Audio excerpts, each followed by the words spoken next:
Gemini, hi, welcome to Mr. Queen PH at ito ang inyong weekly reading for March 31 to April 6, 2025. So if you're interested in private readings, meron tayong link sa description at sa pinned comment. Paka-check nyo lang information kung paano mag-book for a private reading.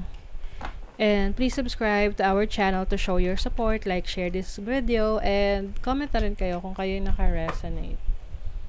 Okay, Gemini. Let's see, ano yung energies ninyo this week. Higher power, wow. So, medyo extra ano kayo ngayon, extra sensitive or malakas yung instinct nyo, yung intuition nyo, like iniisip nyo pa lang, nararamdaman nyo pa lang, totoo talaga.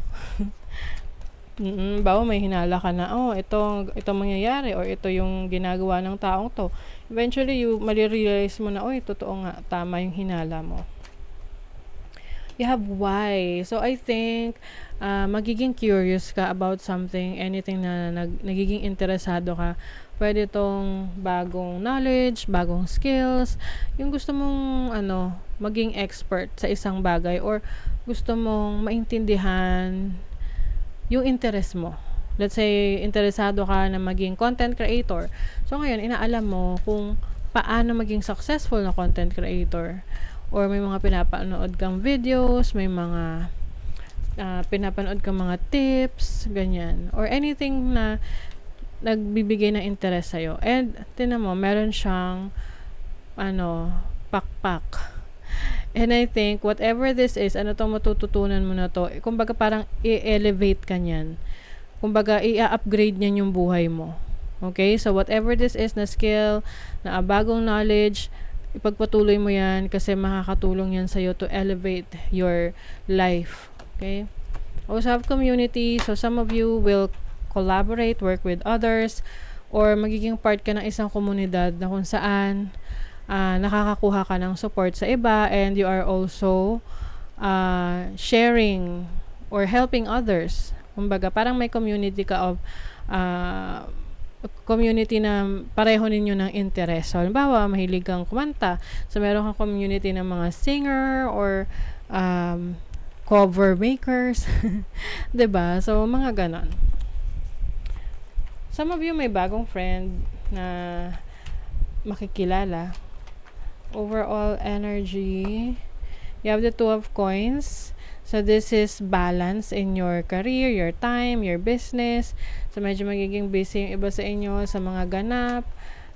May mga multitasking rito. So, just make sure na ma-manage ng maayos yung oras ninyo kasi para lahat, no, mas ma-accomplish ninyo. Walang magsusuffer. 'Di ba? So, your challenge is the Knave of Wands. May mga times na nawawalan ka ng gana. May mga times na parang uninspired ka. Kapag nararamdaman mo yan, which is normal, no? May mga ganun talaga. Lalo na ngayon, Mercury is in retrograde, Venus is in retrograde. So, talagang napapahikab. Talagang parang ang bigat ng pakiramdam mo na yun nga, walang gana, no? So, ikaw rin mismo ang labanan mo rin yan kasi challenge ka kung gaano talaga ka gusto na mas mapabilis yung progress mo, 'di ba? So, your opportunity is the Knight of Wands. Ayun na nga. Itong Knave, parang medyo immature pa to eh. And the Knight of Wands is medyo nag-elevate siya. So, I think, yung iba sa inyo, yung opportunity nyo ngayon is mas maging active, mas maging spontaneous, outgoing, go-getter, mas maging confident, na i-pursue yung mga gusto nyong gawin, na mas maraming ma-accomplish. Okay? I think malalabanan mo yung yung katamaran. Oo. Or malalabanan mo yung bigat ng pakiramdam na parang ayaw mong kumilos.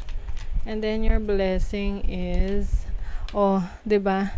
You are stepping into your own power, Gemini. The Magician, ang nirurule niyan mga Geminis and Virgo, okay? So I think your blessing is yourself. Yung blessing mo, yung abilities mo, yung mga kakayanan mo, yung skill set mo, yung talents mo. So tap into that kasi marami kang pwedeng ma-achieve. Some of you, yung manifestation skills ninyo, kailangan lang talaga rito is yung inyong consistency in taking action. Eventually, mamamanifest mo yung mga gusto mo. You have Jupiter in Aquarius in the 11th house, innovation. Jupiter is the planet of expansion, good luck, and learning. So, I think maaring meron ditong recognition sa inyo sa mga ginagawa nyo, like merong magre-recognize sa talento mo, sa performance mo, sa mga nagawa mo sa trabaho, sa career, sa business, or people will idolize you dahil sa skills mo. You also have Mars in Aries in the first house. So, medyo magiging impulsive, no? Since naka-retrograde si Mercury at si Venus, medyo maghinay-hinay ka sa mga major decisions na gagawin mo. Kung hindi ka pa sigurado, pag-isipan mo muna, i-hold mo muna. Siguro mga mid-April ka na mag-decide kung pwede namang maghintay. You also have the Moon in Gemini in the 3rd house. So, maaring I'm sensing na meron ditong pwedeng magkaroon ng misunderstanding dahil sa naniwala sa isang chismis. Oo. So, pag may mga ganyan, may narinig ka na ganito raw yung sinabi tungkol sa'yo, i-confirm mo talaga bago ka maniwala.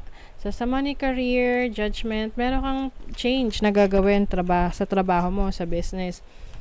Or sa finances mo, yung dating paniniwala mo sa finances, binabago mo na yan dahil alam mong hindi na yan nagwo-work for you. So ngayon, parang ine-establish mo ngayon yung stability ng finances mo or ng career mo.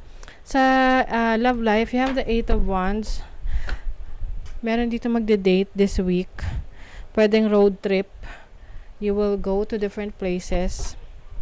If you are in a relationship, I think marami kang may experience na effort ng person mo or ikaw yung mag-e-effort talaga sa relationship ninyo.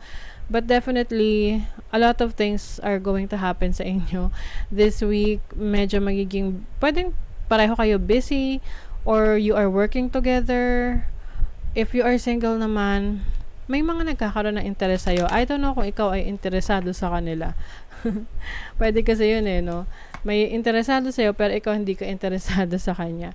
Self-worth, yan. You are focusing on self-love, self-care, focus sa mga bagay na pwede mo pang improve sa sarili mo.